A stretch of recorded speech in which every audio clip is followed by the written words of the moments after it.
vivimos en un mundo en constante cambio, que usted merece entender, porque es imposible interpretar la realidad que vivimos sin conocer cada uno de sus colores. Porque muchos son los tonos de la actualidad. Presentamos Matices.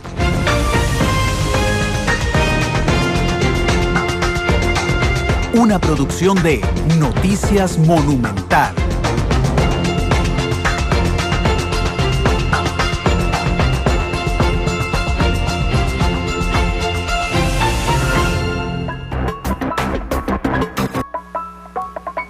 Son las 2 de la tarde con 4 minutos. ¿Qué tal? Muy buenas tardes. Bienvenidos a Matices, este programa de Radio Monumental, una producción de Noticias Monumental que busca establecer el debate de profundidad sobre el acontecer nacional e internacional. Matices viene a llenar un espacio en la radio costarricense de análisis profundo de la realidad a esta hora, en horas de la tarde. Prácticamente hay una escasez de análisis profundo, análisis de temas duros, es decir, de temas complejos y actuales. Hoy, como ayer se los adelanté, vamos a analizar cómo completa, casi completa su gabinete don Luis Guillermo Solís, pero no solo vamos a analizar a los presentes, sino también a los que faltan por nombrarse, que tanto genera un mensaje los que nombró como los que no nombró. Entonces vamos a analizar eso.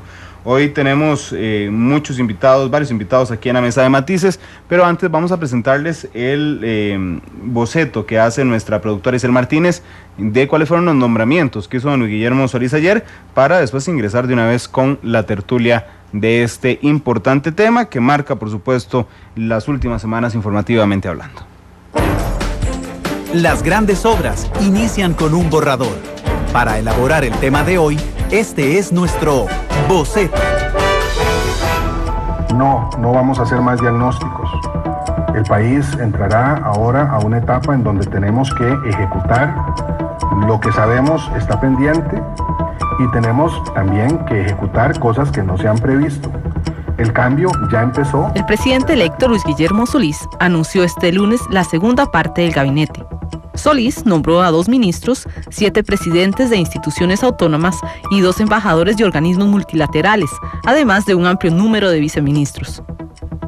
Manuel González, exministro de Comercio Exterior, durante la administración de Abel Pacheco, será el próximo jerarca de Relaciones Exteriores y Culto. Hay que fortalecer a la Cancillería, la cual estuvo muy debilitada durante los últimos años, que ha sido muy debilitada, y eso podemos discutirlo en otro momento, pero lo que sí creo es que hay que fortalecer ese ministerio y por eso le he pedido y él ha aceptado a don Manuel. Por otra parte, Luis Felipe Arauz será el titular de Agricultura y Ganadería, acompañado por José Joaquín Salazar y Gina Paniagua como viceministros. En cuanto a presidencias ejecutivas ligadas a este ministerio, estarán Ricardo Rodríguez como jerarca del INDER y Carlos Enrique Monge en el Consejo Nacional de la Producción. Mientras tanto, la exministra de Salud, también durante el gobierno de Abel Pacheco, María del Rocío Sáenz, será la presidenta ejecutiva de la Caja Costarricense de Seguro Social. Que si bien es cierto, hay en mi gabinete personas que cumplieron tareas de liderazgo en la administración de don Abel Pacheco y por lo tanto tienen vínculos históricos cercanos, en algunos casos, y cálidos con el Partido Unidad Social Cristiana. Quiero aprovechar para señalar que su presencia en mi equipo de gobierno no responde a ningún acuerdo. Yanina Soto fue designada como presidenta del IFAN, mientras que Ana Teresa León lo será en el PAN. En la refinadora costarricense de petróleo estará Sara Salazar. A la Junta de Protección Social llegará Delia Villalobos. Dentro de los jóvenes que nombró en el gabinete el presidente electo están Ana Gabriel Zúñiga como la responsable en el viceministerio de la presidencia en el área de asuntos políticos y Yanina Duarte en pymes, así como Fernando Mora en el viceministerio de Aguas y Mares. Elena Quesada, en cambio, ocupará la silla del viceministerio de Juventud y Víctor Barrantes en el área de paz del Ministerio de Justicia. Ana Cristina Trejo será la viceministra de Vivienda, aunque aún no se ha anunciado el jerarca de esta cartera. Por otra parte, como representante permanente de Costa Rica en la Organización de Naciones Unidas, irá el actual diputado Juan Carlos Mendoza y a la Organización de Estados Americanos, Pablo Barahona. Aquí está el cambio. Está también el cambio en los ministros y ministras que fueron designados en la última ocasión y lo verán reiterarse en la próxima y definitiva entrega de nombres a la consideración de la comunidad nacional. Semanas atrás, Solís había anunciado que revelaría el nombre de todos sus ministros el lunes 14 de abril en Semana Santa y a los presidentes ejecutivos el 21 de ese mismo mes. Sin embargo, un viaje por Centroamérica provocó que el anuncio se retrasara una semana. Solís aún no tiene pendiente el nombramiento de los ministros de Justicia y Paz, Vivienda y Asentamientos Urbanos y Ciencia y Tecnología y Telecomunicaciones. Aún adeuda además la definición de quiénes ocuparán las presidencias ejecutivas de Habdeba e Incofer. Sin duda, un gabinete con muchos tonos que analizamos hoy en Matices. Diferentes colores. Diferentes visiones. Blancos y negros. 2 de la tarde con 10 minutos, recordándoles que nos pueden escuchar en vivo en cualquier parte de Costa Rica, 93.5 en FM, en internet en www.monumental.co.cr en cualquier parte del mundo. Nos pueden observar en diferido también a través de Canal 2, la imagen de la radio esta noche a las 8:30 de la noche, y pueden seguir nuestras conversaciones en tiempo real en Twitter con @monumentalcr, ahí estamos usando el hashtag Matices, al igual que en Facebook bajo la cuenta Noticias Monumental. Les voy a presentar a nuestros invitados esta tarde. Yo prácticamente vine a entretenerme escuchándolos, así que casi que voy a desaparecer del análisis, pero está con nosotros Argentina Artavia, ya se convirtió ahora sí en una de nuestras analistas políticas. Argentina, ¿qué tal? Muchísimas gracias, y no solamente por la oportunidad de compartir con esta selecta mesa de análisis, sino también por poder compartir con todos los radioescuchas de Monumental. Gracias, Argentina. También está con nosotros Sergio Araya, analista también. Los tres son analistas hoy de Noticias Monumental. Sergio, ¿qué tal? Muchas gracias, Randall. ¿Qué tal? Muy buenas tardes a los que nos acompañan aquí en esta, como ya dijo Argentina, muy distinguida mesa, y por supuesto a las amigas y amigos que gentilmente nos escuchan y nos siguen por los distintos medios. Bueno, y está con nosotros también don Vladimir de la Cruz, analista de Noticias Monumental. Ya le cambié todos los títulos por analista de Noticias Monumental. Don Vladimir, ¿qué tal? Buenas tardes. Muchas gracias, Randall. Muy buenas tardes a usted, a quienes nos escuchan, y muy complacido de compartir con Argentina. Está entretenida hoy la mesa, ¿verdad? ¿Ah? Está entretenida hoy la mesa. Sí, por supuesto, pero ya hemos quedado como una yunta de 3 y de 4 a veces. Sí, sí, ahí nos vamos complementando, y los podrán escuchar ustedes el jueves también en la transmisión de la elección del directorio legislativo el 1 de mayo en la mañana, algunos de ellos, y a otros en horas de la tarde-noche. Bueno, vamos a ver, protocolariamente es en la tarde, todos sabemos que va a ser en la noche, así que el informe de labor es el último de la presidenta Chinchilla, que les cuento, avisó hacer el discurso más largo de su presidencia. Hasta ayer tenían hora 30 de discurso, hoy lo intentaron ajustar, llegaron a hora con 4 minutos. Y vamos a ver si mañana les recuerdo. No le ganó Carazo. No. Sí, ya eso que duró 4 horas en el último. Sí, pero es que la presidenta Chinchilla se ha caracterizado por hacer discursos que no son tan largos. El 1 de mayo lo va a hacer largo. Lo va a hacer largo, así que pues escucharemos el análisis después. Me dice nuestro compañero Glenn, hoy Matices es a las 10 de la noche en Canal 2, porque hoy hay semifinal del baloncesto nacional. Que por cierto, la final es el jueves, en la noche, 1 de mayo. La presidenta va a tener que lidiar su discurso con Paul McCartney en el Estadio Nacional y con la final de baloncesto nacional. Son las 2 de la tarde con 13 minutos. Vamos a empezar en lo macro.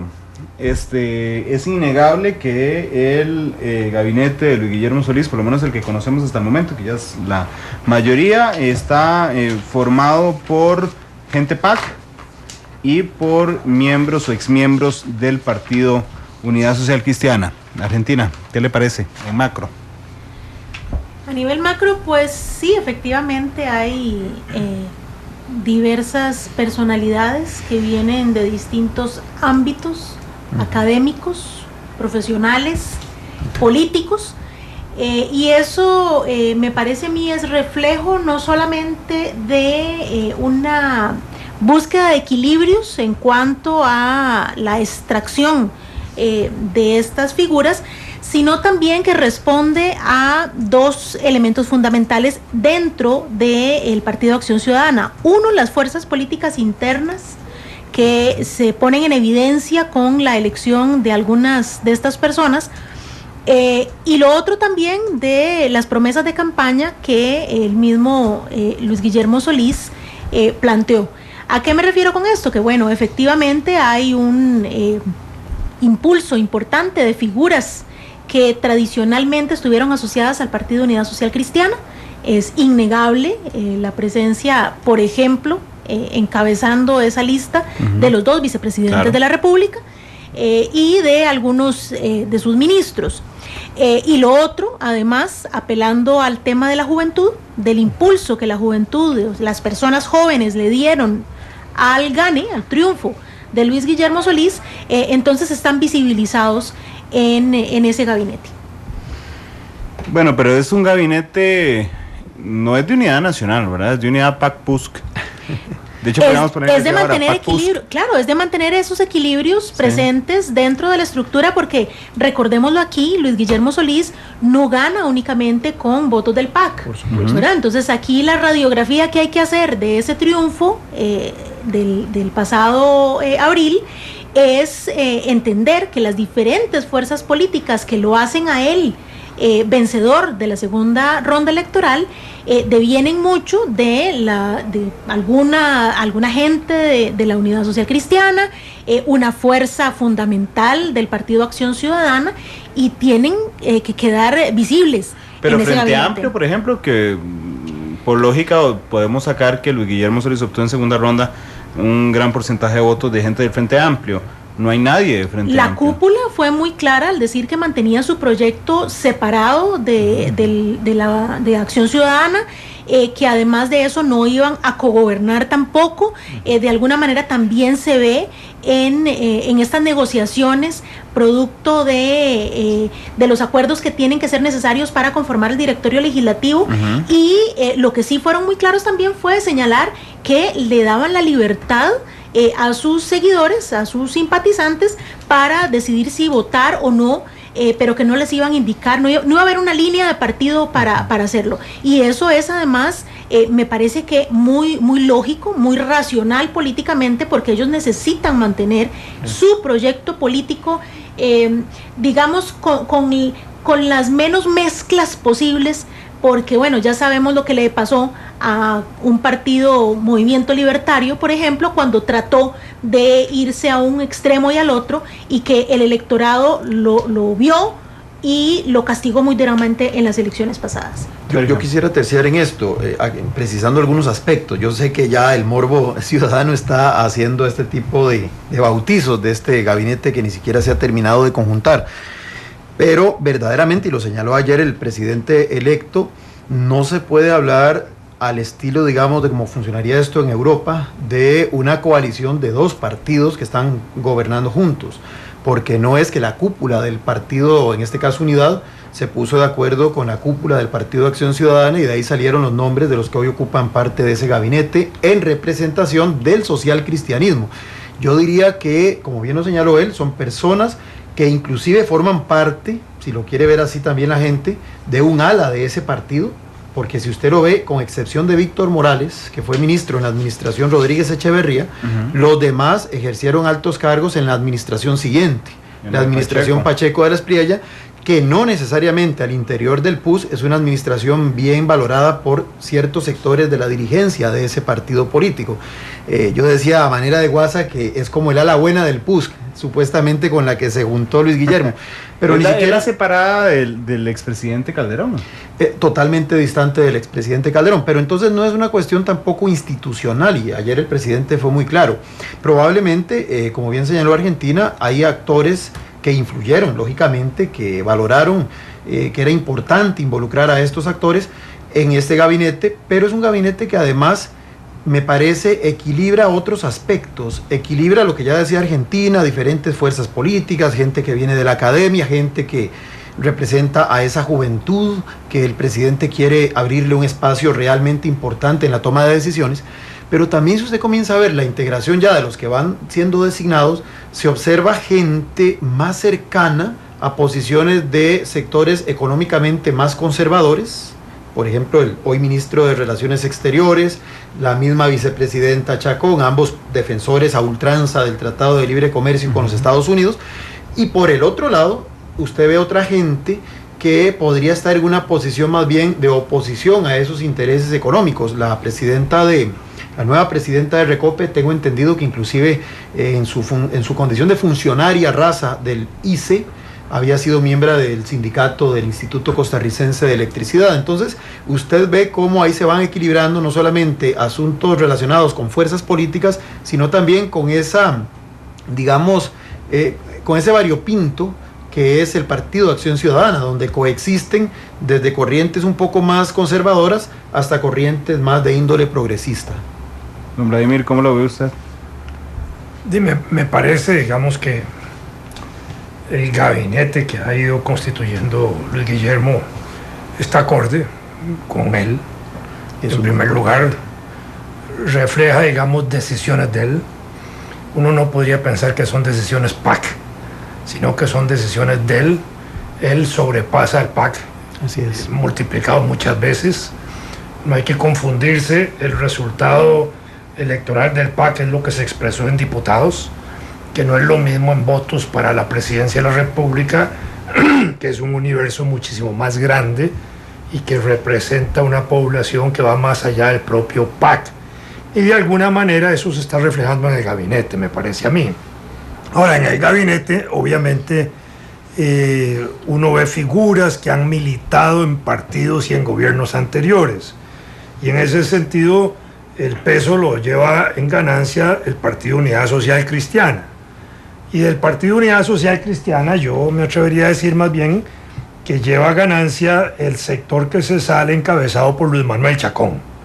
Y que es Luis Manuel Chacón el que produce confianza a sectores empresariales, a sectores sociales vinculados a ese sector del Partido Unidad Social Cristiana y a los Chacón, que le arrastra miembros al gabinete de Luis Guillermo Solís, que coinciden con un buen grupo que perteneció en militancia activa al gobierno de Abel Pacheco más que al de Miguel Ángel Rodríguez, pero que representa eso. De alguna manera uno podría también pensar que en ese sentido el bipartidismo no está totalmente muerto.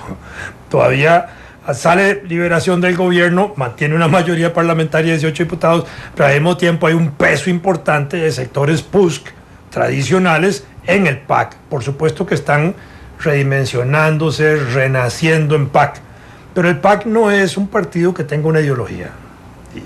Prefiero decirlo de esa forma. Claro. Nadie conoce cuál es la ideología PAC. Uno sabe cuál es la ideología social cristiana, cuál es la ideología socialdemócrata, cuál es la ideología comunista, pero la ideología PAC, ese es un signo de interrogación. Ahorita está en un proceso de fermentación, digámoslo de esa forma, y probablemente a la vuelta después de este gobierno tendremos más claro por la práctica política qué es lo que va a ser el conjunto de elementos que podrían significar que es eso que podríamos llamar ideología PAC desde el gobierno de la República, para empezar a percibir algo diferente.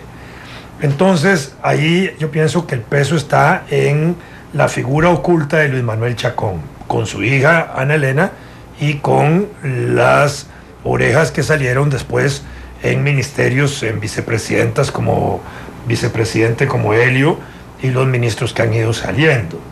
Me parece que desde el punto de vista de los ministerios hay, digámoslo desde el punto de vista general, que en las instituciones del Estado hay unas instituciones de más peso y otras de menor peso sin que ninguna de ellas se demerite.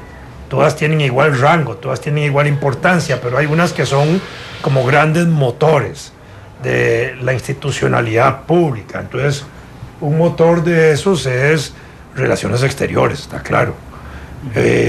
Ahí a quien pone Luis Guillermo, a Manuel González. No es un nombramiento caprichoso, porque Manuel González además tampoco es una figura débil en la institucionalidad nacional reciente, porque él es el que negocia el Tratado de Libre Comercio con Estados Unidos. Así es. Porque los costarricenses a veces se equivocan en la forma de apreciar y de echarle la culpa a Óscar Arias del tratado. El tratado no lo aprobó Óscar Arias. El tratado se aprobó legislativamente en la administración Arias. Pero la redacción del tratado, los términos del tratado, los sectores que se favorecieron o se perjudicaron en el tratado, fue la negociación de la administración Abel Pacheco de la Espriella y del ministro González. Ellos terminan la redacción de ese tratado en diciembre del 2004. Lo firma el presidente 2004, el presidente Abel Pacheco, solo quedaba el aval legislativo, pero como el año 2005 era un año electoral, Abel Pacheco y obviamente los que estaban a favor del tratado no mandan eso a la discusión pública. Imagínense en lo que hubiera sido lo que sucedió en el 2006 y 2007, en el año 2005, en plena campaña discutiendo electoral. la campaña electoral y discutiendo el tratado. No elige ni un solo diputado, ni Liberación ni la Unidad. Eso hubiera pasado. Entonces, eso se suspende. Abel Pacheco manda el tratado a la Asamblea en diciembre del 2005, cuando están en receso legislativo por la campaña electoral de febrero del 2006, para que se conozca después del resultado de las elecciones. Así es. Y ahí inicia el trámite que le toca a Óscar Arias, que estaba de acuerdo también con el tratado, hay que decirlo así, darle continuidad a una discusión que ya estaba finiquitada. Pero el artífice del tratado es Manuel González y por supuesto Ana Elena Chacón. Entonces, cuando se nombran estos dos personajes, y obviamente también el ministro Helio Fallas, que estaba en el gabinete de Abel y que estaba de acuerdo con aquello, esto tiene que haberle creado problemas a Luis Guillermo en el PAC, y en algún momento la prensa reflejó esos problemas. Pero esa fue la fortaleza, digamos, de Luis Guillermo, la visión de Luis Guillermo, el tratamiento de los sectores que estaban alrededor de él, que los supo aunar, mantener unidos y darle cuerpo para presentarse ante la campaña electoral en el resultado positivo que ha tenido. Entonces ahí yo creo que este es un elemento importante. La otra es la ministra de Salud que acaba de nombrar, Presidenta de la ministra de Salud de Abel, que nombra como presidenta de la Caja, ¿verdad? Donde, digamos, hay un elemento importante, que fue una ministra estable en el gobierno de Abel Pacheco, se mantuvo todo el gobierno. Me parece que tuvo una buena imagen pública en su administración, sin que fuera una cosa descollante, ni mucho menos, ¿verdad? Cuando nombra Luis Guillermo la nueva ministra de Salud, a la señora López, a la doctora López, que es muy buena, excelente profesional, y nombran ayer a María del Rocío Sáenz. Más bien María del Rocío le manda una señal como diciendo: no me robe la cartera, fue lo que dijo, algo así simbólicamente, ¿verdad? Porque uno recuerda también en la administración anterior, cuando María Luisa Ávila trató de meterse en la Caja y meter mano en la Caja como directora del sector salud, y hubo roces. En este caso pareciera que la ex ministra de Salud es la que quiere mandar en el Ministerio de Salud. Cuidado, en no me robe la cartera, no sabemos qué señal se mandó allí. Así es que está diciéndole: no se me meta aquí, o yo soy la que voy a dirigir la salud desde la Caja. Esta es una situación que me parece interesante. La otra cuestión, ahora sí, son los motores económicos, porque ese es el motor de relaciones exteriores. Relaciones exteriores, aquí quizás Luis Guillermo quiso mandar una señal también de política y de comercio exterior, en anuncio de la situación que ha habido con Intel y eso, para atraer inversión, como él lo dijo. Pero además no tiene que ver ese ministerio con eso. No, él lo dijo con mucha claridad ayer. Interrumpo un poquito a don Vladimir. Dijo que el nombramiento de don Manuel iba justamente, o sea, sin mencionar el nombre todavía, él dijo: el nombramiento que voy a hacer en el Ministerio de Relaciones Exteriores viene a aclarar un poco lo que va a ser la política exterior del país en un tema vital. Entonces, no solamente nombra a don Manuel, sino que también recordemos un poco en rememorar algunos de los acontecimientos pasados que nos estaba dando don Vladimir, que Ana Elena Chacón fue el voto 38. Por supuesto. De una fracción legislativa liberacionista que no tenía todos los votos, pero que empieza a hacer los acuerdos necesarios para lograr una mayoría legislativa que logra aprobar, ¿verdad? Algunas de las leyes de implementación y todo. Y todas las cosas, toda esa historia que ya conocemos. Perdón, Argentina, solo una breve interrupción, y que demuestra que cuando hay voluntad política de ciertos sectores extra parlamento, el tema de la ingobernabilidad y el tema del reglamento legislativo, sin que signifique que no haya que cambiar algunas cosas, pasa a segundo plano. Y que los votos se producen. Se logró integrar un bloque de 38 diputados de distintas fuerzas políticas porque estaban sintonizados en un solo proyecto político común. Y ahí los votos se producen. Así es. Eso es una cosa. Ahora, desde el punto de vista de política exterior, hasta en época de Miguel Ángel, ya había habido un ministro que había sido ministro de Comercio Exterior, que fue Roberto Rojas, que pasó a ser canciller, con esa visión también de proyectar el país en esa misma dimensión. Sin embargo, desde el punto de vista de la Cancillería, eso no se traduce en funcionarios, ahora sí, de Cancillería, que vayan a las embajadas como asesores de comercio, como consejeros comerciales de Estado, que el Estado los pague, que tengan una partida, que el Ministerio de Comercio Exterior meta, digamos, dentro de las embajadas los asesores respectivos para que hagan ese trabajo. Esa parte no se ve. Las embajadas siguen siendo entes políticos, así que aquí lo que habría que ver es qué combinación va a empezar a hacer el ministro González como canciller. Con Alexander Mora, que será el nuevo ministro del COMEX. Que son, digamos, junta también, sí, digámoslo claro, así, claramente. Son junta, claro. Porque no ha habido tampoco en Alexander, en comercio exterior, un rasgo, un sesgo que nos diga que es algo diferente a lo que ha sido antes. Ahí va a haber un cuerpo muy importante que le produce, me parece a mí también, en importancia para Luis Guillermo, confianza al gobierno que entra ante ciertos sectores importantes del país. Entonces ahí eso está, los elementos. El otro ministerio es Comercio Interno, ¿verdad? Economía, que también está solidificado, Hacienda, que son los grandes motores. Lo demás son, digamos, las instituciones menores, como yo las llamaría, sin perjuicio de nada, que son el resto de los ministros, ¿verdad? Y después está el grupo de las instituciones del Estado, como tipo Recope, electricidad, etcétera, que son también estratégicas en el desarrollo nacional, donde están armonizados con lo que se ha nombrado, me parece a mí. Lo que falta de nombrar, ¿qué les parece? Falta nombrar Vivienda, Justicia, presidente ejecutivo de Incofer, INCOP, INA, SINART, INBU y Bambi. Y Habdeba. Ahora y Habdeba. Sí. ¿Qué les parece los que faltan? Ayer el mismo, don Luis Guillermo, antes de las preguntas, ¿verdad? Dice, esa es una decisión del presidente.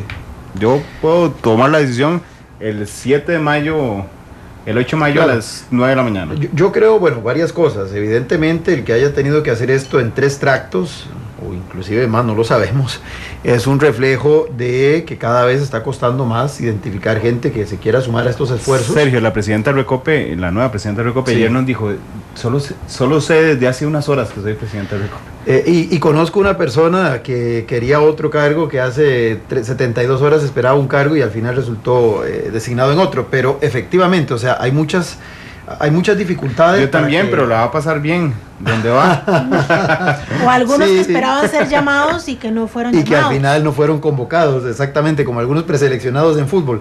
No, en realidad es un tema complicado, o sea, ejercer la función pública y que lo diga el presidente actual del INCOFER es una cosa complicada desde todo punto de vista. Hay una serie de normas que se han ido creando a lo largo de los últimos 20 años que también generan mucha tensión y que provoca que algunas personas valoren seriamente si se meten o no en un asunto de esta naturaleza. Pero más allá de eso, decía, bueno, es un hecho que a él le ha costado mucho armar su gabinete y bueno, y esas declaraciones tan honestas, tan transparentes de algunos de los funcionarios designados confirman esa tesis. Me parece que hay algunos asuntos que a mí sí me generan un poco de incertidumbre, en el caso particular del sector vivienda, que es un sector estratégico que en esta administración tal vez no ha sido lo suficientemente bien abordado, y de hecho creo que es un tema en el que la administración saliente queda a deber. es interesante que haya designado primero al segundo de a bordo y en lugar de nombrar al primero.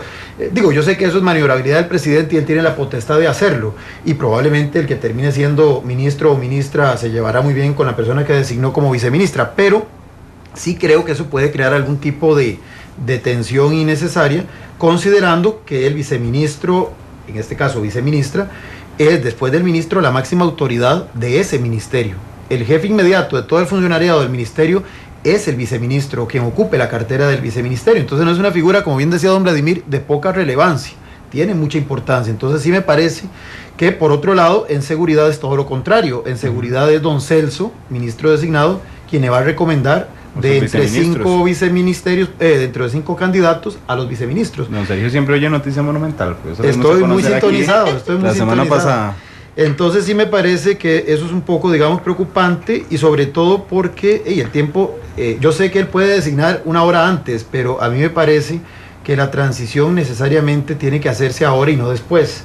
Hay un problema, y lo decíamos en otra oportunidad, con una norma constitucional que establece que la segunda ronda sea tan a destiempo.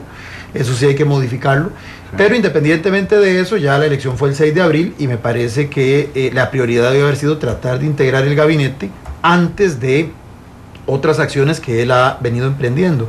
Por lo mismo, para que la transición no sea tan traumática, porque además la gente está esperando cosas muy importantes de esta administración, y evidentemente muchas de estas personas van a requerir un tiempo totalmente lógico para ponerse al tanto del estado de la cuestión de su respectiva institución y tratar de comenzar a establecer las coordinaciones correspondientes. Entonces me parece que entre más rápido se diera esa transición dentro de las limitaciones que de por sí ya enfrentó, hubiera sido lo más ideal.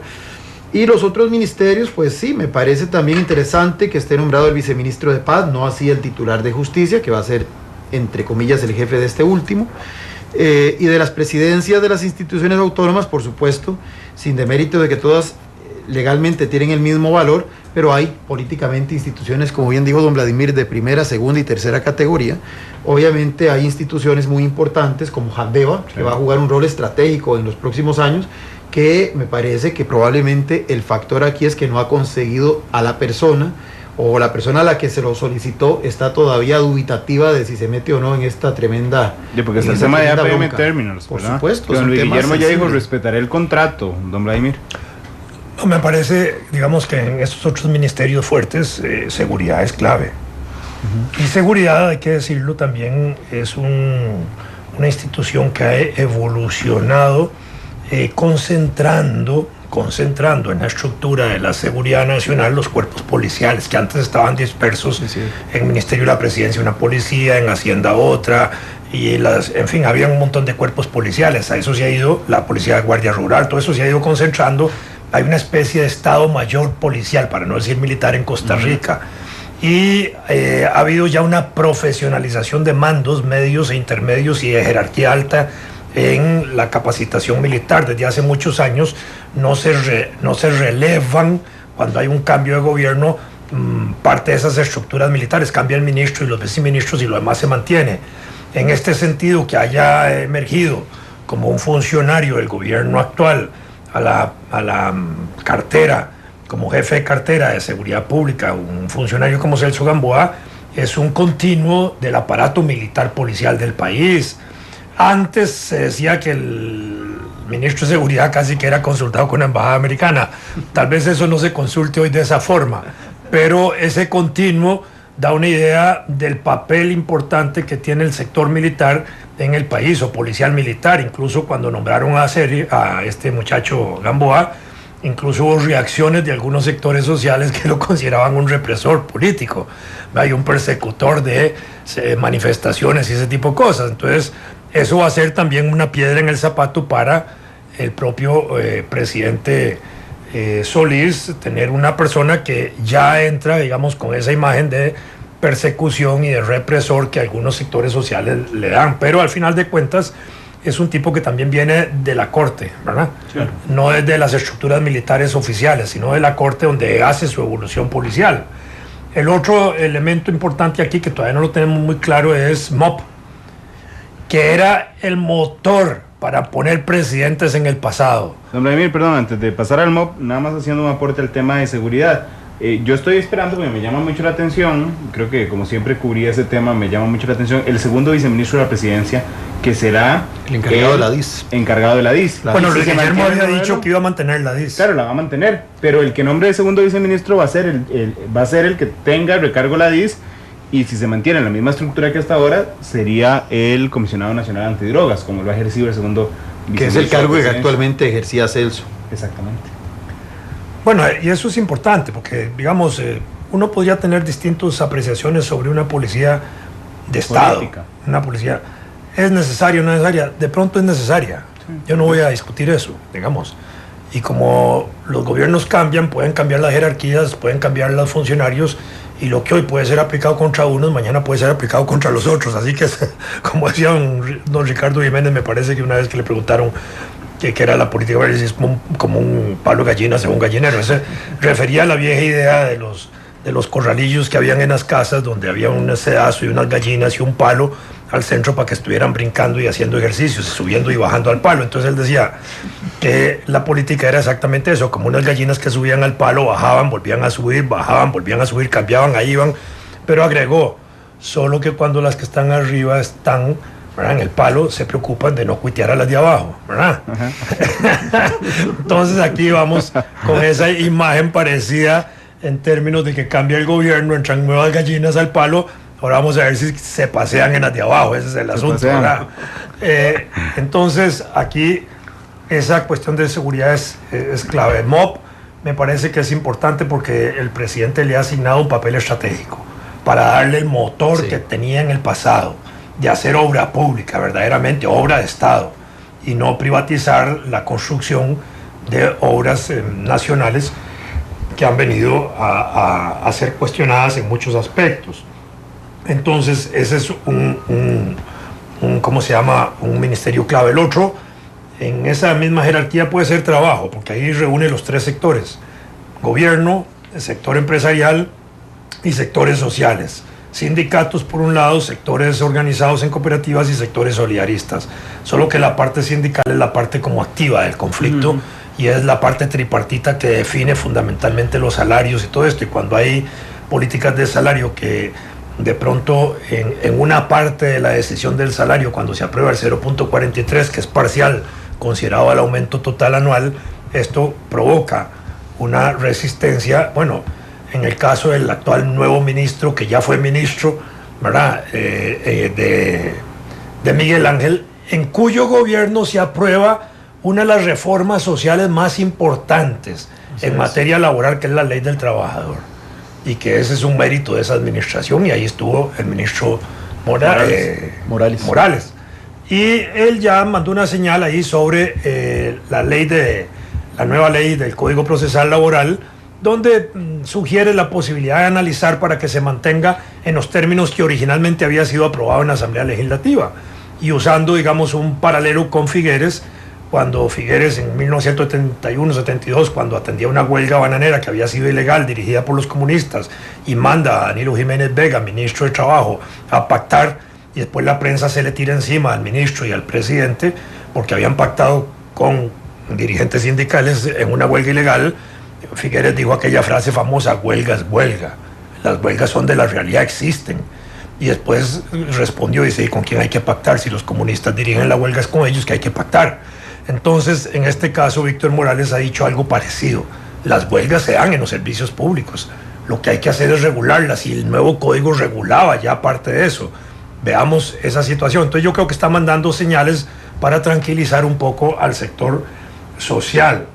Yo diría que esos son como los elementos claves. El otro es el más importante, pero que yo creo que va a ser la piedra del zapato del 8 de mayo, el ministro de la Presidencia.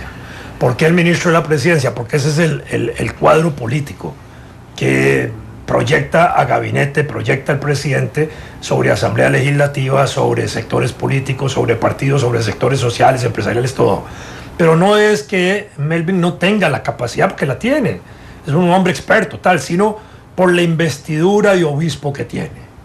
Y el artículo 142 de la Constitución Política es tajante. dice que el ministro tiene que ser del estado seglar. Y cuando se habla de estado seglar no dice solo religión católica, habla de aquellas personas que pertenecen a una iglesia que han hecho votos de obediencia y de servicio a una estructura eclesiástica con jerarquía. Es decir, que le obedecen al obispo superior de ellos, al arzobispo, al cardenal, al papa, quien sea, o finalmente a Dios, si usted lo quiere ver así, pero no le mandan, no tienen la obediencia, digamos, civil. En ese sentido tienen una jerarquía paralela que no deben tener los ministros. No se exige eso para los diputados. No. Por eso los diputados pueden ser pastores, pueden ser sacerdotes. El Como único de hecho cura, lo han sido. y los hay ahora nuevos. El único cura que ha sido ministro de Trabajo es Benjamín Núñez Vargas, y lo fue en un periodo de la historia nacional en que se gobernó a la fuerza y sin constitución, sin prohibición para que un ministro fuera del Estado seglar. Miembro de la Junta de Gobierno. Claro, entonces cuando el presidente Solís el próximo 8 de mayo juramente a los ministros, entonces, y juramente a Melvin, yo creo que está violando la Constitución y está, digamos, provocando una causa para que cualquier ciudadano, de los que ya andan ahí fregándole la vida, se le ocurra presentar una acción de inconstitucionalidad contra el decreto. Ese día en la tarde va a ser. Digo, yo no soy adivino, pero va a ser así. Claro, que yo quisiera nada más ahí agregar, porque coincido en mucho de lo que está planteando don Vladimir en ese tema. Hay, sin embargo, jurisprudencia del Tribunal Supremo de Elecciones que no es vinculante para este efecto. No es vinculante para este efecto y es totalmente cuestionable, además. Pero bueno, es jurisprudencia para efectos municipales. Que señala, sí, fue para una resolución municipal, pero que supuestamente hace una analogía amparado en el espíritu de los constituyentes. Entresacan, digamos, lo que fueron las discusiones que se dieron en aquel momento para la elaboración de la Constitución del 49, y en síntesis lo que señalan es que restringieron el tema de la inhabilitación para esos cargos que bien señalaba don Vladimir a los clérigos de la Iglesia Católica. Yo estoy en contra de esa interpretación. Pero por una razón muy importante, Sergio, pero era un contexto en el que se justificaba. Porque yo soy aquí el más viejo de todos ustedes. Así que yo nací en el año 46, ¿verdad? En vísperas de la Revolución y en vísperas de la discusión de la Constituyente. Y me crié en la década del 50 en edad escolar. Y el ambiente religioso del país todavía en esa década era católico cerrado. Por supuesto. En los barrios nuestros habían cartelillos en las ventanas que decían: aquí somos católicos y no recibimos propaganda protestante. Y lo que no era católico era muy reducido. Claro. Y en ese sentido el peso del catolicismo era fundamental. Y esas otras religiones, para empezar desde el punto de vista cristiano, ni se consideraban verdaderas. Así es. Entonces, hacer la analogía de que esa cláusula de prohibición de ser del Estado seglar, que no afecta a las otras religiones, es como decir, esas religiones siguen siendo de mentirillas. Y más bien, el presidente Solís, cuando dijo que él interpretaba la Constitución, cosa que él no puede hacerlo, solo lo puede hacer la Corte o la Sala Cuarta, o la Asamblea Legislativa en una interpretación auténtica de algún artículo de la Constitución. En ese sentido, me pareció que también le bajó el piso a las religiones no católicas. No, y es interesante porque está el principio de igualdad del artículo 33 de la Constitución. No, eso le iba a decir, que es totalmente discriminatorio, por supuesto, en este caso, en contra de los clérigos de los clérigos católicos. Y efectivamente, para terminar solamente esto, para que el oyente tenga ese conocimiento, esa prohibición que ya muy bien explicó don Vladimir, el contexto en el que se gestó en el 49, lo que hace es reiterar la que ya venía de 1871, cuando efectivamente todavía era más fuerte el predominio de la Iglesia Católica, a tal extremo que, bueno, don Vladimir no me deja de un partido político y desde el Partido Unión Católica. Exactamente, y que estaban prácticamente logrando la movilización de toda la grey, como se dice en la terminología católica, a favor de los candidatos de esa agrupación política. Y con la reforma del Estado liberal, de Tomás Guardia, de Próspero Fernández, de Bernardo Soto, es que se establece esta prohibición. Perdón, y en el año 1898 ese partido fue puesto fuera de la ley. Así lo anularon y prohibieron a partir de ese momento que se adujeran sentimientos políticos o se usara propaganda religiosa para asuntos político-electorales. Precisamente por la influencia, 28. Por supuesto, y eso es algo en lo que la gente ha estado particularmente pendiente, porque siempre la referencia es a la Iglesia Católica, pero entonces dice, bueno, ¿y qué pasa con estas otras denominaciones religiosas? Y ahí es donde está también que es este primer reto que va a tener que asumir con mayor claridad de lo que lo ha hecho, porque si bien es cierto, Luis Guillermo lo ha señalado, digamos, no con la contundencia que se requeriría, porque definitivamente este es un tema que se las trae, es un tema que le va a generar ruido, y no creo que en este momento, cuando debería tener la atención puesta en otros temas, tenga que estarse desgastando en estar dando explicaciones cuando puede salir de manera diferente. O verse sometido a que le cuestionen el nombramiento. Que se lo están cuestionando desde el principio. Desde ahora, pero peor sería que se lo cuestionen cuando lo emite. Porque sería un garrotazo al primer acto de gobierno. Un golpe de efecto terrible para él. Una cosa nada más de forma histórica, porque ahora pensando en lo que decía Argentina y lo que decía Sergio, cuando se aprueban las leyes liberales, se aprueban justamente para ponerle un freno a la Iglesia Católica. Incluso echan al obispo Til de Costa Rica a un momento determinado, a pesar de que el obispo era masón. Y en ese mismo periodo se permite, por la construcción del ferrocarril, la penetración del ejercicio y práctica de otras religiones no católicas, de manera que los liberales igualaron en la práctica el ejercicio religioso del país. Y cuando se prohíbe la participación político-electoral, era para todos, de todos los grupos, pero habían igualado ya la presencia religiosa. En época de Calderón Guardia, cuando se derogan las leyes liberales, se vuelve otra vez a ese estado confesional fuerte, católico, clericalón, etcétera, y ahí con una alianza de los comunistas, lo que fuera, pero vuelve a coger fuerza la Iglesia Católica, que se vuelve a reflejar en la Constitución del 49. Bueno, voy a robarles unos minutos porque si no a mí me van a excomulgar. Vamos a la pausa comercial. Ya está oliendo azufre aquí. ¿Verdad que sí? Un poco. Vamos a la pausa comercial. Regresamos con más. Hay muchas reacciones del programa de hoy en redes sociales. Hay muchísimas reacciones de una frase que usó don Vladimir cuando el 8 de mayo Luis Guillermo Solís juramenta a Melvin Jiménez como ministro de la presidencia violará la constitución política, dijo don Vladimir. Vamos a la pausa, regresamos con más de matices. Bueno, y antes de irnos, porque iba a dejar un tema importantísimo para los que somos futboleros. El Real Madrid acaba de lograr una hazaña enorme, goleó al Bayern de Múnich en Alemania 0-4, en el global 0-5, y después de 12 años volverá a la final de la Champions League. Así es que a la Madrid, porque irá a Lisboa a la final de la Champions League. Que puede ser una final de puro Madrid. Puro Madrid. Si gana mañana el Atlético. Sí, se imagina. En Lisboa. Bueno, 2:51, vamos a la pausa, regresamos.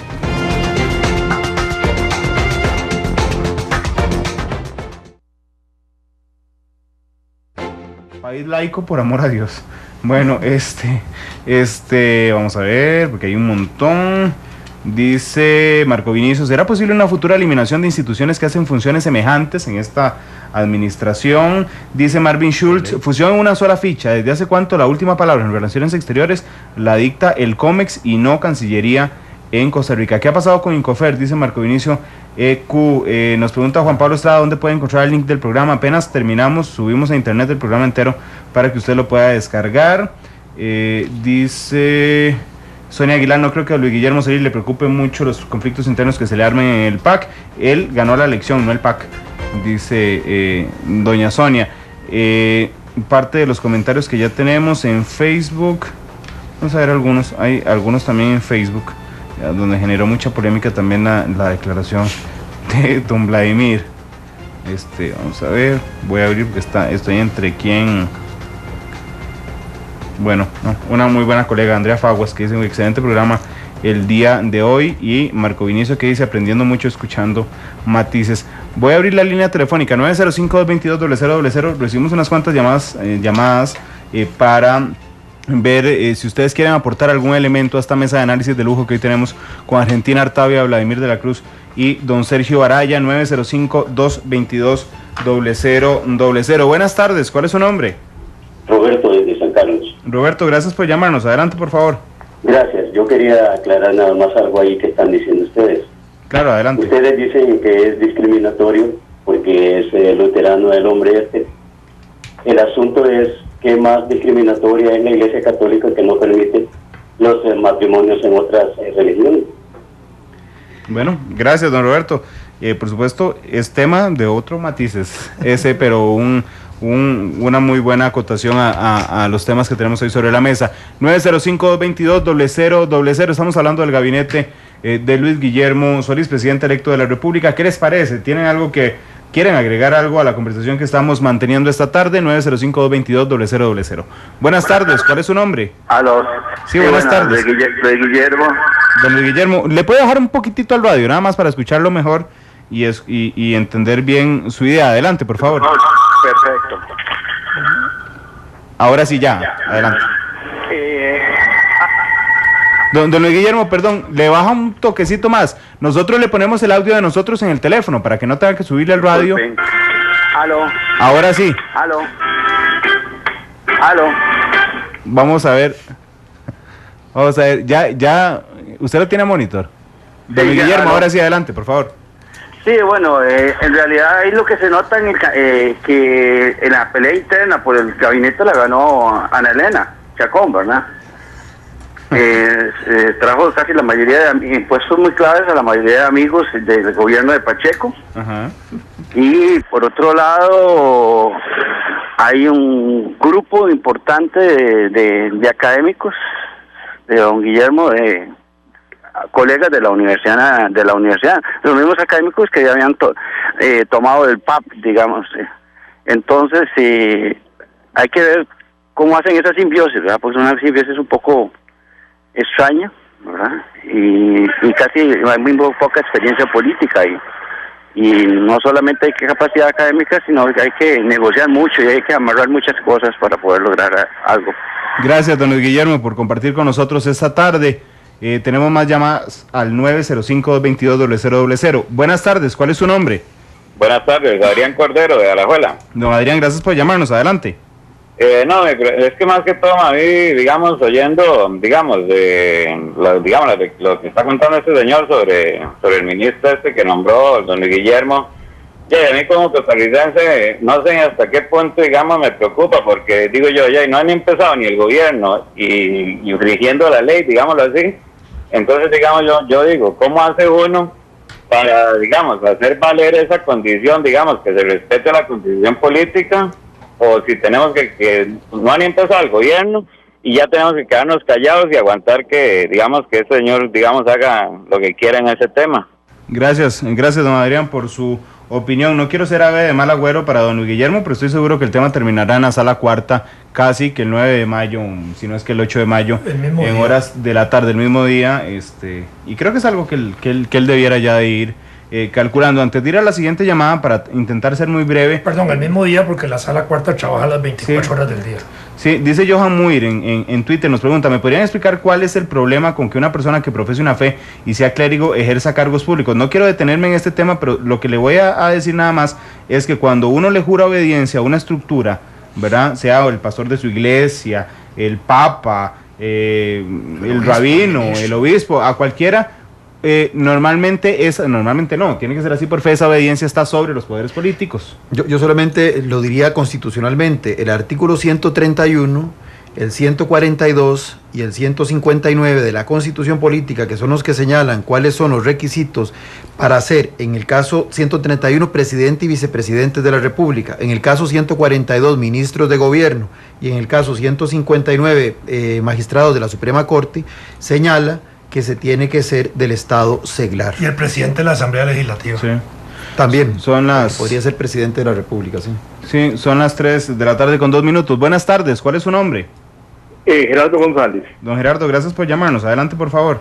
No, que estaba oyendo al doctor Muñoz, que dice que la señora Madrigal, la doctora,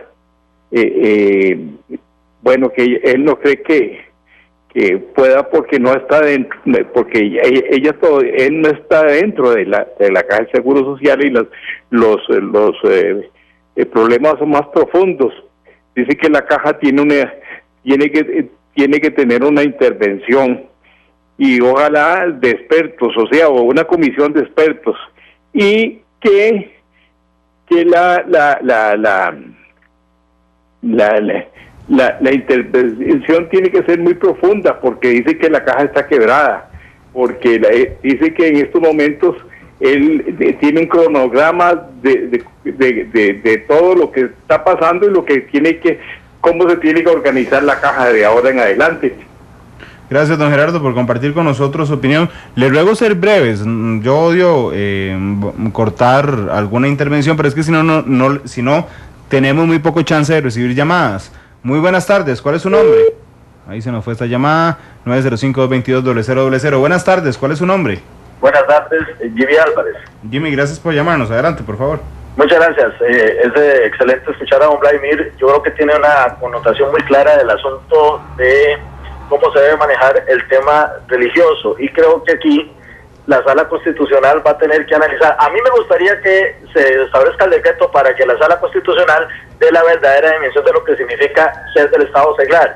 Y en este caso creo que va a analizar el elemento basado también en el artículo 33 del asunto discriminatorio, porque de alguna manera puede estar cerca de estar determinándose una discriminación contra otras iglesias en donde se les exige la no participación. Gracias. Gracias, don Jimmy, muy interesante su opinión. De hecho, les prometo que vamos a intentar hacer antes del 8 de mayo un programa sobre Estado seglar y sobre quienes tienen prohibición para detenernos en este tema. 3:04 minutos. Buenas tardes, ¿cuál es su nombre? Buenas tardes, mi nombre es Juan Flores. Gracias, don Juan, por llamar. Adelante, por favor. Sí, nada más una cosita sobre lo que se está mencionando sobre el ministro de lo que es la iglesia. Algo que, que hemos notado es que, digamos, en la Constitución o en el país, la única iglesia reconocida legalmente es la Iglesia Católica. Las demás confesiones no son consideradas iglesias y tienen que trabajar bajo el amparo de asociaciones. No sé si eso también tendrá que ver en todo lo que está pasando, porque si no son consideradas iglesias, entonces no se podría poner un recurso en contra del que está ahorita ejerciendo este cargo. Muy interesante, don Juan, ahí es donde entro a jugar, y ahorita lo hablamos del artículo 133. 142. El de la igualdad. Ese es el 33. 133 de la Constitución. 33. El 33 de la Constitución Política. 905-222-0000. Buenas tardes, ¿cuál es su nombre? Glenn, no escuchamos aquí. Aló. Ahora sí, adelante, por favor. Muy buenas tardes, caballero. Mire, yo fui uno de los que voté por don Luis Guillermo. Lo que pasa es que ahorita me pone a pensar mucho sobre la escogencia sobre la que es la ministra de Salud, ya que ella también... Mal, bueno. 3:06. Buenas tardes, ¿cuál es su nombre? Aló, buenas tardes, ¿cuál es su nombre? Juan Madrigal, de Cartago Centro. Don Juan Madrigal. Correcto. Gracias por llamarnos, adelante, por favor. Mi comentario es el siguiente, referente a lo del gabinete, en general son cargos pues, cuando desconocidas, pues toca ver qué va a pasar. Pero sí me parece que si el único escándalo que ha habido es el de don Melvin Jiménez, pues como que ha estado bien elegido. Y el otro comentario sobre ese punto muy rápidamente, es que escucho mucho el análisis de que sería una violación a la Constitución porque sería un obispo. Me pregunto, y no sé si en la iglesia luterana le pueden dar igualmente un permiso, un cese durante el periodo de gobierno. Y eso sería una ruta jurídica para resolver el entuerto. Gracias, don Juan. Lo que pasa aquí, y me atrevo, si no ustedes me corrigen, pero es que la Constitución está encima de cualquier permiso, reglamento, ley. Entonces, la que rige la Constitución, si lo prohíbe, 3:07. Muy buenas tardes, ¿cuál es su nombre? Aló. Sí, buenas tardes, ¿cuál es su nombre? Sí, buenas tardes, José Pablo King. Gracias, José Pablo, por llamarnos. Adelante, por favor. Sí, mi comentario es en relación al crecimiento desmedido que ha tenido la población en el país. Es más el crecimiento desmedido que hemos tenido que el crecimiento a nivel institucional. Entonces, es bastante problemático la cantidad de, llámese indocumentados, llámese inmigrantes o llámese cualquier persona que desee venir a vivir al país, que lo recibimos con todo gusto, pero los servicios siguen siendo los mismos, nunca crecieron, nunca se desarrollaron, nunca se actualizaron. Entonces, ahí el gran problema que tenemos hoy en día. Gracias, José Pablo. Vamos a recibir las últimas dos llamadas al 905-222-0000, pidiéndole disculpas a la gente además que estaba llenando la central telefónica, porque les agradezco toda la pasión que despierta precisamente Matices Siempre, donde recibimos gran cantidad de llamadas telefónicas. Muy buenas tardes, ¿cuál es su nombre? Jan Rayman. ¿Me lo repite, por favor? Jan Reyman. Jan, gracias, sí. Gracias por llamarnos. Buenas tardes. Buenas tardes. Mi comentario va en el sentido de los ministros que han escogido. Sí, señor. Para mí es realmente claro la escogencia de ministros de una tendencia muy conservadora. Y yo no sé cómo va a manejar eso el presidente en contradicción con algunas bases del PAC. Realmente se ve la mano del poder detrás de esto. Ese es mi comentario. Gracias, don Jan, por llamarnos esta tarde. La última llamada telefónica. Muy buenas tardes. ¿Cuál es su nombre?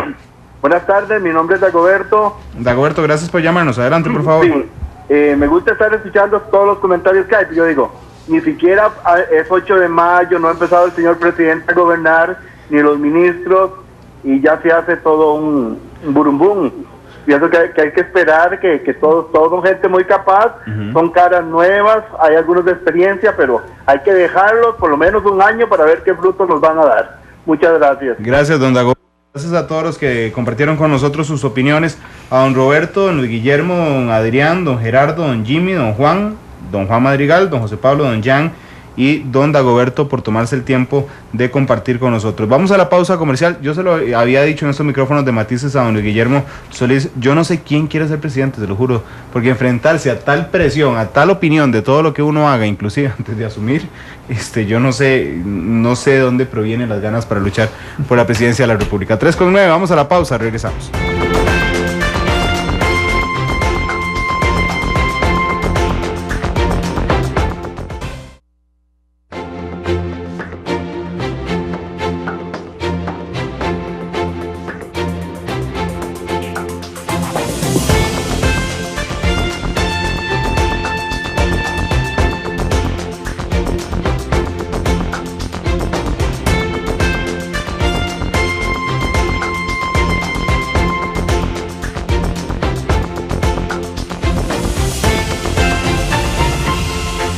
Porque la realidad tiene muchos tonos, matices.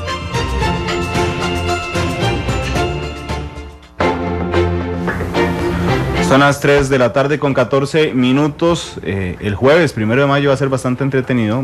Lo decía al finalizar la conversación que estábamos teniendo aquí fuera de micrófono. Así es que los invitamos a partir de las 9 de la mañana.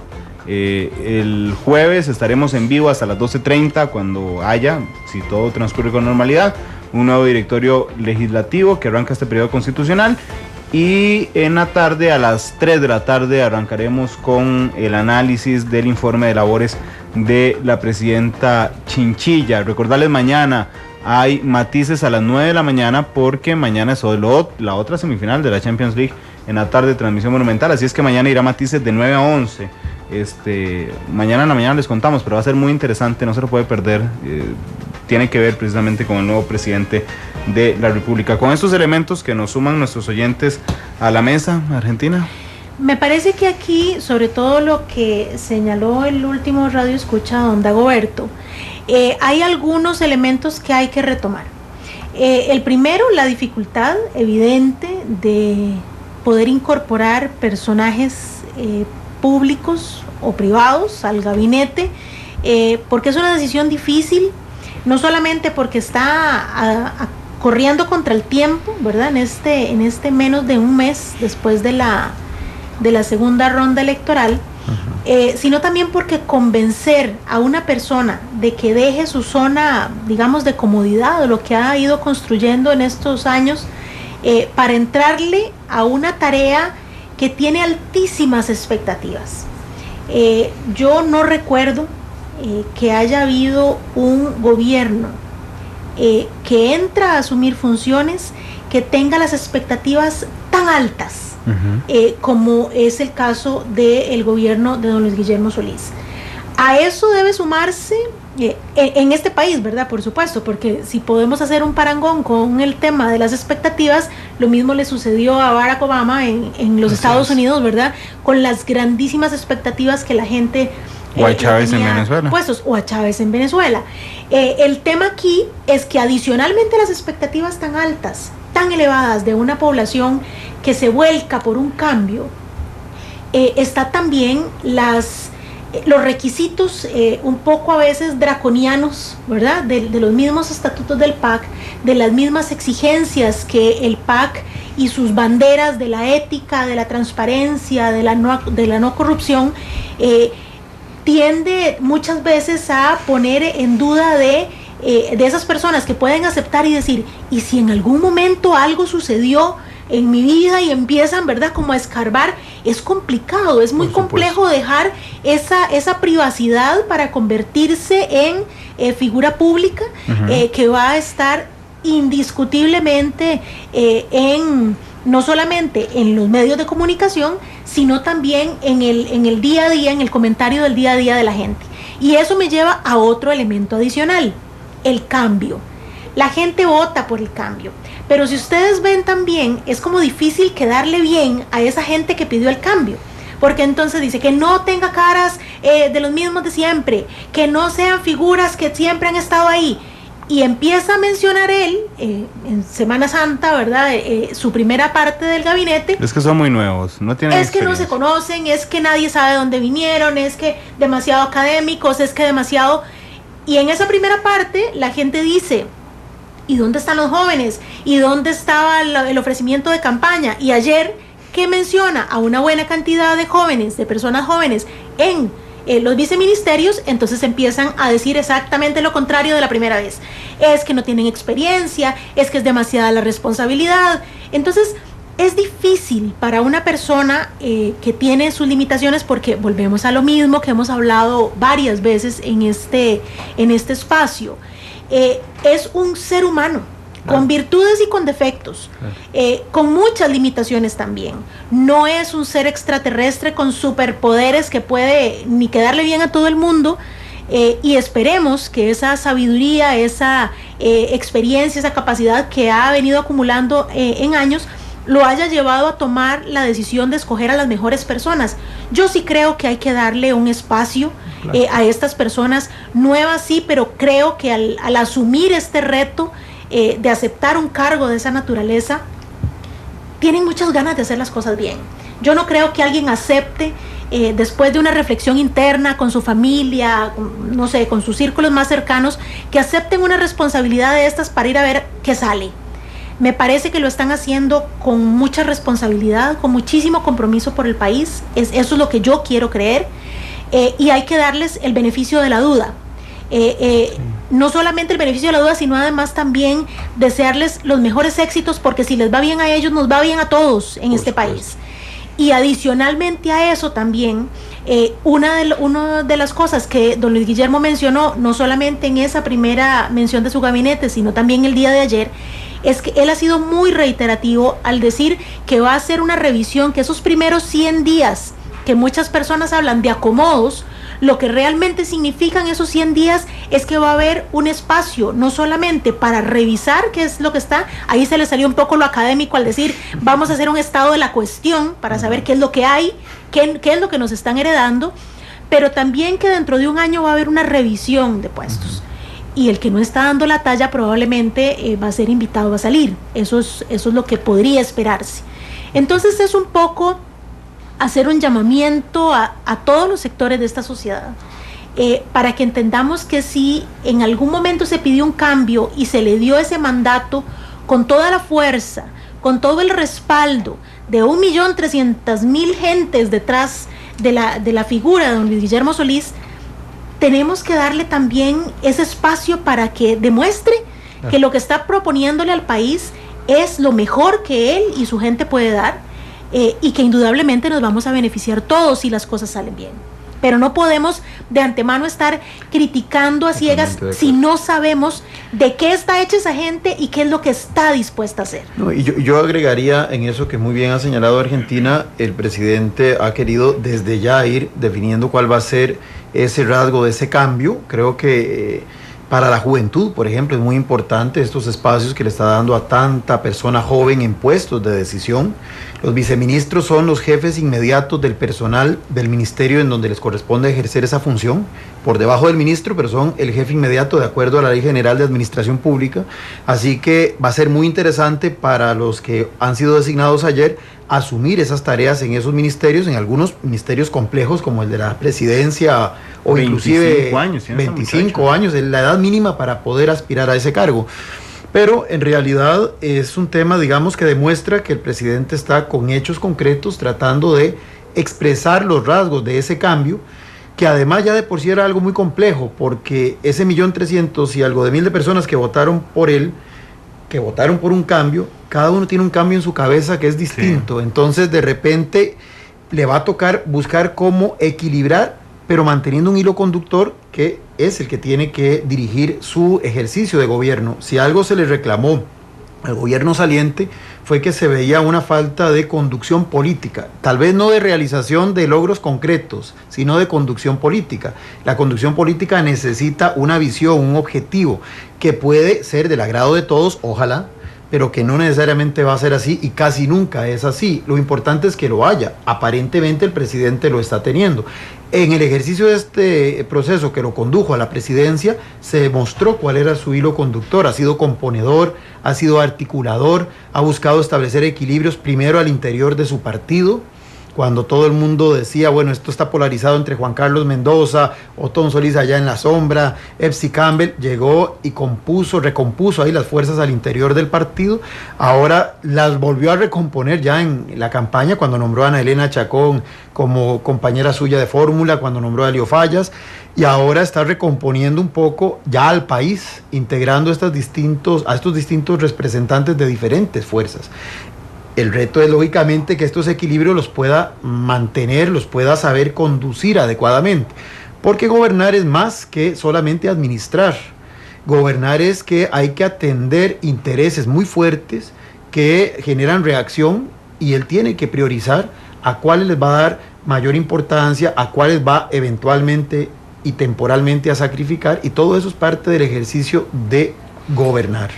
Don Vladimir, como usted nació antes que todos, como lo dijo antes, entonces le voy a regalar los últimos 2 minutos de programa, don Vladimir. No, a mí me parece que en esto también Luis Guillermo está formando una nueva camada de dirigentes políticos nacionales, porque muchos que hoy son liberacionistas, que ejercieron cargos y los han ejercido, y de la Unidad Social Cristiana, empezaron igual que estos. Así es. Solo que sin la bulla que tienen hoy, sin la exhibición pública que tienen hoy. Empezaron a hacer escuela en el partido, en estructuras institucionales, en nombramientos que pasaban desapercibidos. Hoy, digamos, la transparencia pública exhibe a cualquiera, como bien señalaba Argentina. Y entonces aquí lo que están haciendo es una nueva camada de dirigentes que hay que ver qué leche van a producir, eso es todo. Y yo creo que ahí Luis Guillermo está jugando eso. En términos de equilibrios de género y eso, me parece que todavía no ha logrado la fórmula él, porque de los 16 ministros, 11 son hombres, 5 mujeres. A nivel de presidencias ejecutivas, de los 13, 7 son mujeres, ahí van ganando, sí, ¿verdad? Entonces ahí eso, todavía le quedan un montón por nombrar y quizás ahí equilibra. Él dijo, refiriéndose a esto, que había que ver el conjunto, la totalidad, para ver la totalidad, y en la totalidad todavía van 17 a 12 hombres contra mujeres. Entonces eso yo creo que le está creando todavía sus fisuras, y es natural que así sea, porque al final de cuentas, por más buena voluntad que él tenga, de pronto hay gente que no le quiere aceptar cargos, no solo por las razones que decía Argentina, sino hasta por salario. Sí, hay gente que no está dispuesta a sacrificar su salario en el sector privado o internacional para venirse aquí a un salario menor, y que además lo expongan con todas las cosas que le pueden exponer en medios de comunicación y eso. Entonces me parece que ahí él está trabajando bien, hay que darle oportunidad. Los primeros 100 días de gobierno van a ser importantes, no solo para ver qué ruta va a dirigir el gobierno, sino para que él, al término de esos 100 días, nos dé también un informe ahora sí, del estado en que encuentra el país, por lo menos para saber con qué arranca. Yo creo que eso va a ser importante. Bueno, gracias a los tres por estar aquí. A los tres los veré y los escucharemos el jueves. Argentina, gracias Sergio. Don Vladimir, gracias a ustedes también que estuvieron atentos a esta transmisión de Matices, recordándoles que estamos en redes sociales trabajando mucho esta tarde. La presidenta Chinchilla está anunciando a esta hora el inicio de la televisión digital en Costa Rica, oficialmente, la creación de una IXP nacional para el tráfico de Internet. A las 4:30 de la tarde, Oscar López, diputado electo del PACE, va a brindar conferencia de prensa importante con miras a lo que ocurrirá el jueves 1 de mayo. La Asamblea Legislativa está todo el mundo haciendo los discursos de despedida. Hoy es la última sesión de la Asamblea Legislativa, pero no crea que se van a ir así nomás. Y otros haciendo los discursos de entrada. Y otros haciendo los discursos de entrada. Pero no crea que la Asamblea Legislativa se va a ir así nomás. Se van a ir con un magistrado nuevo en la Sala Primera de la Corte, en sustitución de doña Anabel León, que se pensionó este año. Este año. Así es que hoy será el último nombramiento que hagan. Han corrido bastante con este nombramiento. Vamos a ver cómo les sale. Y el resultado de leyes, también esta asamblea ha aprobado más leyes que el gobierno anterior y que el tras anterior. Sí. Casi que en diferencia más o menos de 100 leyes en relación al anterior gobierno y 200 con respecto al tras anterior. Claro, hay que ver lo Supongo que cualitativo. Tendremos la oportunidad de hablar de qué es cuanti y qué es cualitativo en esa Asamblea Legislativa, porque no solo la cantidad de leyes aprobadas dan razón o dan cuenta de una buena gestión. Hay algunas cosas que nos ha quedado viendo esta Asamblea Legislativa y que esperemos que la que entre, a pesar de ser muy fraccionada, muy movida, nos pueda deparar digamos, satisfacciones de Perdón, este primer en esa poder de misma la perspectiva de Argentina, igual uno debería hacer un análisis de aquellos proyectos de ley que son rechazados desde la comisión y desde el plenario, porque el mismo trabajo que realizan los diputados para aprobar un proyecto de ley en comisión que pasa a plenario, lo llevan a cabo para hacer los proyectos de ley que son rechazados, tanto en comisión como en plenario. Nunca se hace el balance de lo que se rechaza, y eso permitiría ver mejor cualitativamente y cuantitativamente el trabajo de los diputados en análisis de proyectos de ley. Y saber cómo votan, más que hacerlo en forma grupal. Ha habido intentos de hacerlo desde la academia para visibilizar cómo y por qué votan sobre los todo diputados. Eso último, ¿qué intereses están respondiendo? Para que se haga el voto electrónico con nominación de votos, que se sepa por qué votan. Eso es muy importante, para saber cuáles son los intereses que se mueven, bastante, por supuesto. Bueno, esto es solo una entrada de lo que tendremos el jueves. Gracias a todos, de verdad. Matices, mañana a las 9 de la mañana. Mañana les contamos quién está con nosotros, pero va a ser muy interesante. Vamos a la pausa, iba a decir, vamos a despedir ya. Viene así la cosa. Don Alberto Cañas, don Fernando Durán y se me fue don Álvaro Fernández, por supuesto, en Así es la cosa.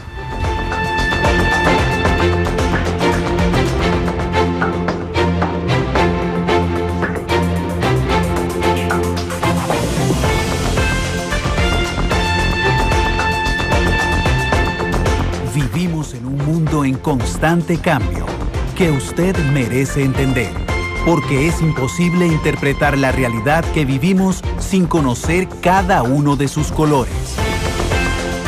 Porque muchos son los tonos de la actualidad.